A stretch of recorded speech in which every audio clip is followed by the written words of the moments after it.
Welcome back, America. I'm Hugh Hewitt, joined by Matt Continetti. Matt, let me do the breaking news with you first. Oh, you're back in the Stasi cell. Good to see you. Matt, the IDF has confirmed that Mohammed Sinwar was killed in the Israeli strike. Think that makes any difference to Hamas? Hi, Hugh. It's good to see you too. I think it makes a major difference to Hamas. This Sinwar was the brother of Yahya Sinwar, the Hamas leader who orchestrated the October 7th attacks on Israel. The Yahya Sinwar's death, I think, was a major blow to Hamas. His brother took over from him, and so this will be another blow to Hamas.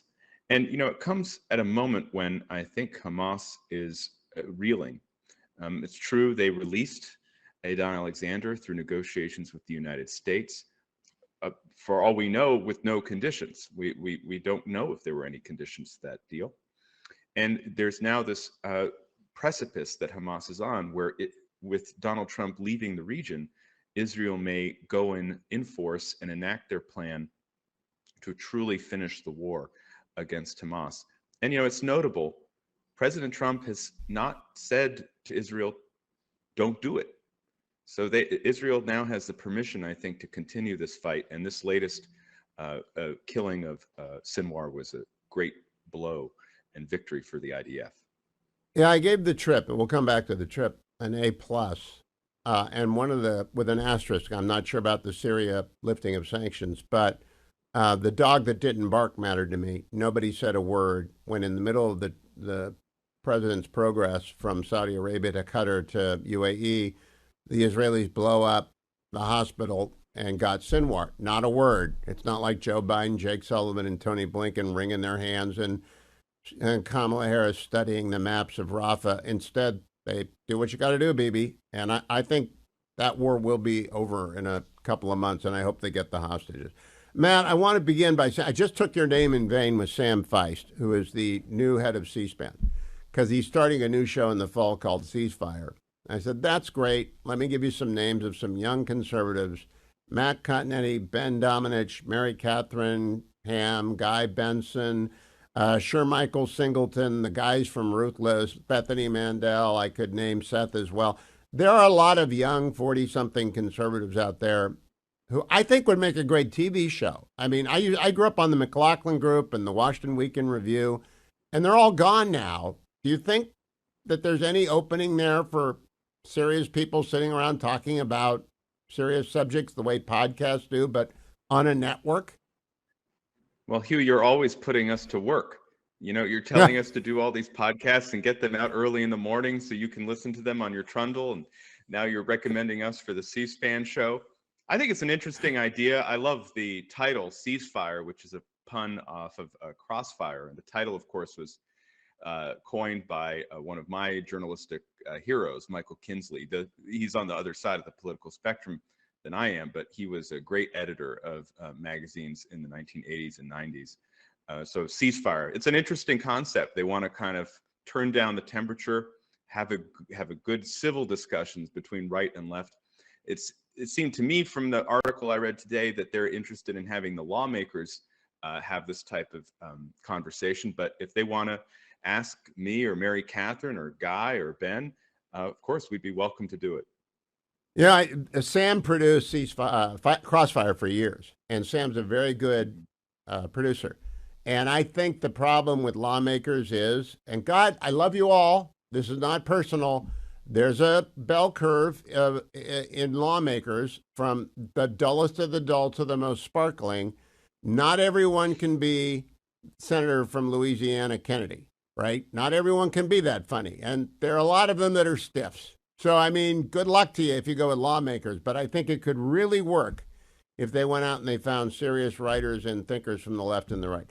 Now I want to get to the most interesting conversation of the week. We'll go into the break.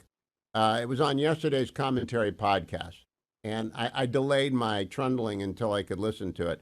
Dan Senor was on, and they talked about Jewish culture, immersive activities like camps and schools. I thought that was fascinating. It reminded me of Roman Catholic culture being immersive. If you go to parochial school and you play parochial school basketball league on Saturday, and CYO softball, and you've got it's just a whole Catholic culture. Do you think there's any chance that the Jewish culture recombines into that existence? Well, the first thing to say is, within the Jewish community, there's, of course, the Orthodox population. And for Orthodox Jews, they have the community, they have the schooling, and they have the retention in their church membership. And that's, I think, what Dan is arguing for other parts of the Jewish community to embrace, what's worked for Orthodox Jews and what's also worked for committed Catholics as well. Stand by. I'm going to expand on this during the break. Don't go anywhere, America. Matt's not going anywhere. Stay tuned. So I'm back with Matt Continetti. Matt, what I didn't understand and happens often on commentary is when you're talking about Jewish day school, is that just basically parochial school for Jewish families? Yes, that's right. There are different types of Jewish schools. Jewish day school can be, associated with one part of the Jewish faith in America, whether that's Orthodox, conservative, or Reform. It can also be a pluralistic school, which is open to all types of Jews. But what that means is, in addition to your secular studies, you also learn Hebrew, and you also learn Bible, and you learn about Jewish history and traditions as you get older. So it's very similar to Catholic parochial school in that sense. Do they have the sports activity, the leagues that, like, there's a Catholic league in California high schools, there's a Catholic league in every school district in America that's got enough Catholic school? It was Ross Douthat has written quite expansively on this topic of the all-embracing Roman Catholic culture of the 50s, 60s, and 70s. It's gone now, and I would like to see it regrown. I'll bet you Leo the 14th will regrow it because he's a product of it. Is that what Dan is referring to? Yeah, I think that is what he's referring to. Depending on where the schools are situated, and this is the case with Catholic schools as well. Sometimes you'll compete with other private schools, and many private schools are secular. But there is educational experience to students that is, if anything, I think, deeper than the product of the public educational system. But it's just for the Jewish students. And of course, Jews are a minority, a very small minority. And the proportion of Jews who send their children to Jewish schools is an even smaller minority among that minority. So Dan was definitely urging the larger Jewish community to embrace these practices that Catholics have, of course, been forwarding in America for over a century.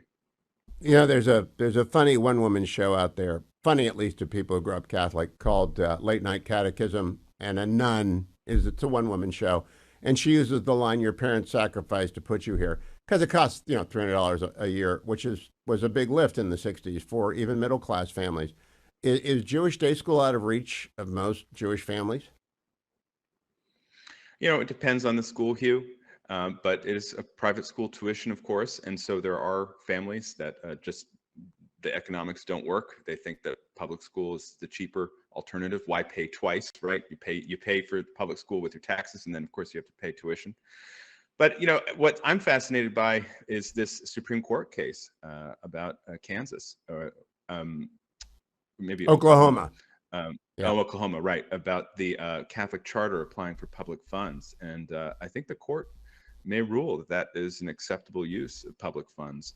If that's the case, then I think all religious schools, Catholic schools and Jewish day schools and Bible schools for the various Protestant and Muslim schools do not bother me in the least. People, if you want to start a school that is based in faith, it'll be fine. I'll be right back with Matt Continetti. Don't go anywhere. Welcome back, America. I'm Hugh Hewitt. Matt Continetti is here for our big weekend pod Friday show. Matt, I read your free press column, and I want to talk to you about Trump wanting to reband the GOP as the peace party. I want to talk to you about the one big beautiful bill. There's a lot to talk about, but first you got to sell me on watching Andor.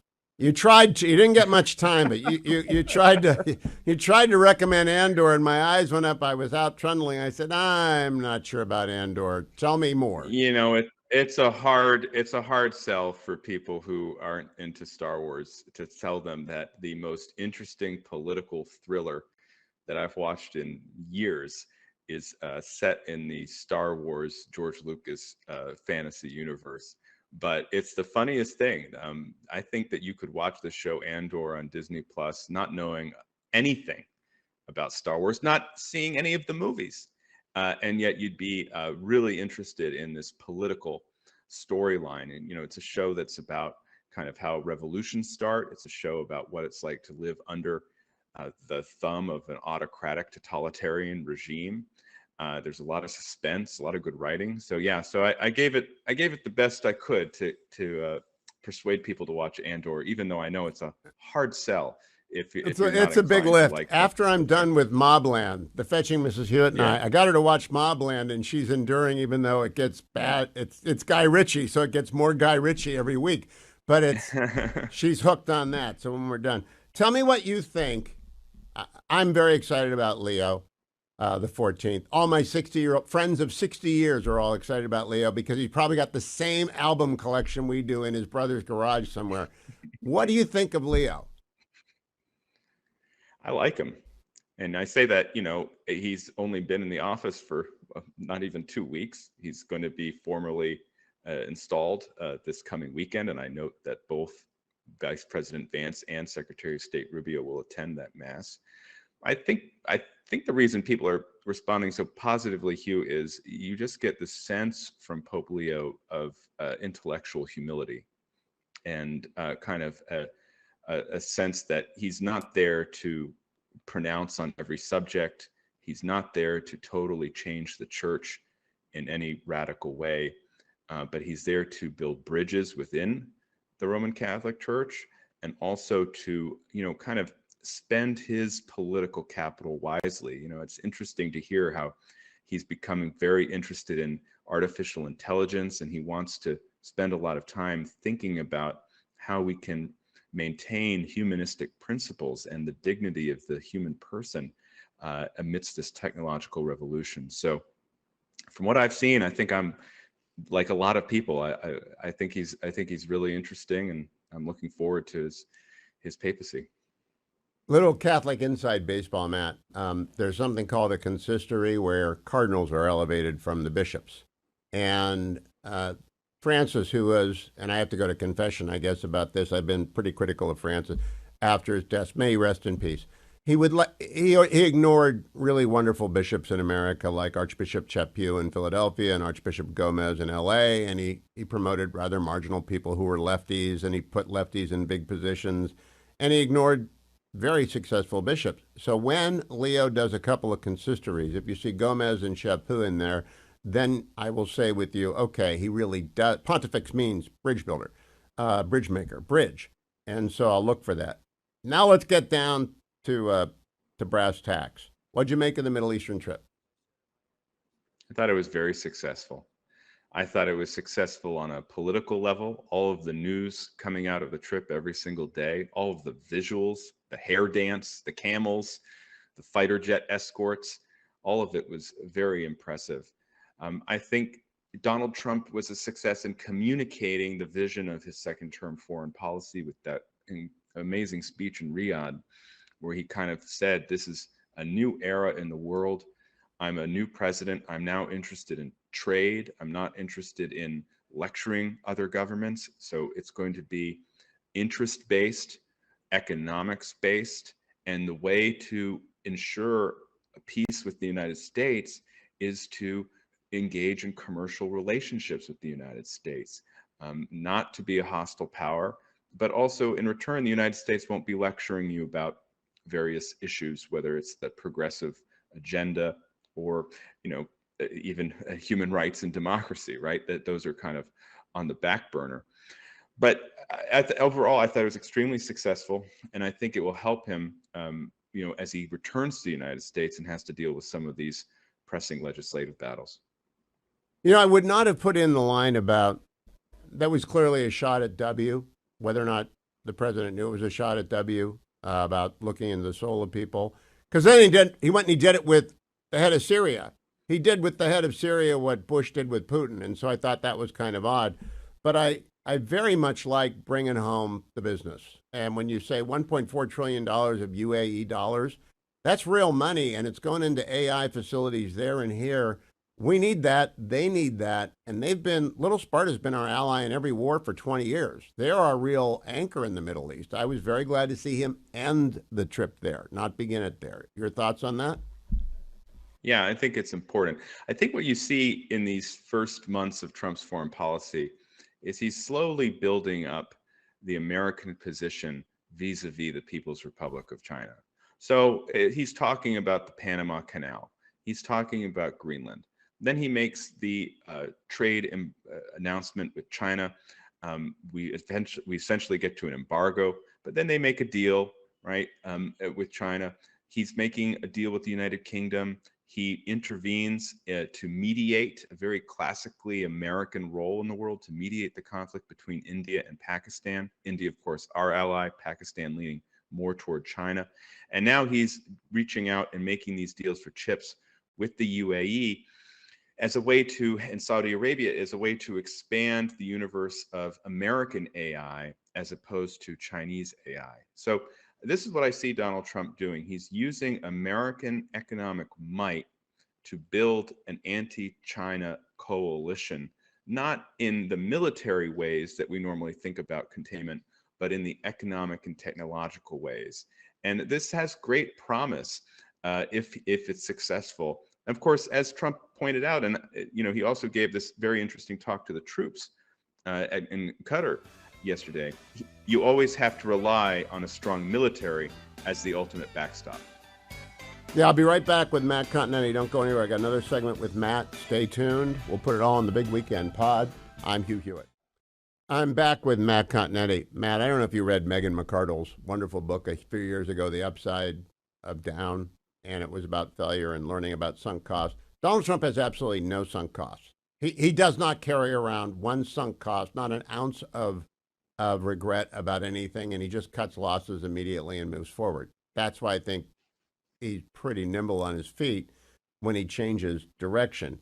You have written in the Free Press column. Another reason to subscribe to the Free Press is Matt writes for it. Trump wants to rebrand the GOP as America's peace party. Patterns emerge. Trump aims to extinguish the fires that ignited during Joe Biden's presidency while preventing new outbreaks on his watch. Bringing home U.S. citizens held abroad remains a priority. And you reminded people he brought home 50 hostages in term one. He's doing it again. Nixon wanted to be remembered as a peacemaker, and that's on his tomb at the library in Yorba Linda. Do you think that's what Trump wants on his tomb at the Trump Library, wherever it is in Florida? Yeah, I mean, I think that he's taking a page out of the book that Nixon wrote, that even Ronald Reagan wrote. Remember, as you know, Hugh, Reagan's first term, very confrontational toward the Soviet Union. His second term, because he found somebody he believed he could work with in Mikhail Gorbachev, much more peaceful, much more restrained. And so I think if we're seeing a similar pattern here with Trump as another two-term Republican president, even though those two terms are spread out over 12 years, he's decided that he wants his legacy to be peace. And step one in that is putting out the fires that ignited during Biden's presidency, whether that's what's going on between Ukraine and Russia, whether that's the Israel-Hamas war, making the world a more settled place, and then attempting to deal with Iran. We'll see how that goes, of course. It's a long-standing problem. But then by putting out these fires, you can then move to the commercial relationships that it's clear are really motivating Donald Trump. I really do hope it's really it's a superb column, Matt. And I compliment everyone. I recommend they go to the Free Press and try the free article on that. Thank you for joining me. Follow Matt on X at Continetti. Thank you, Matt. See you next week. Thanks, Hugh.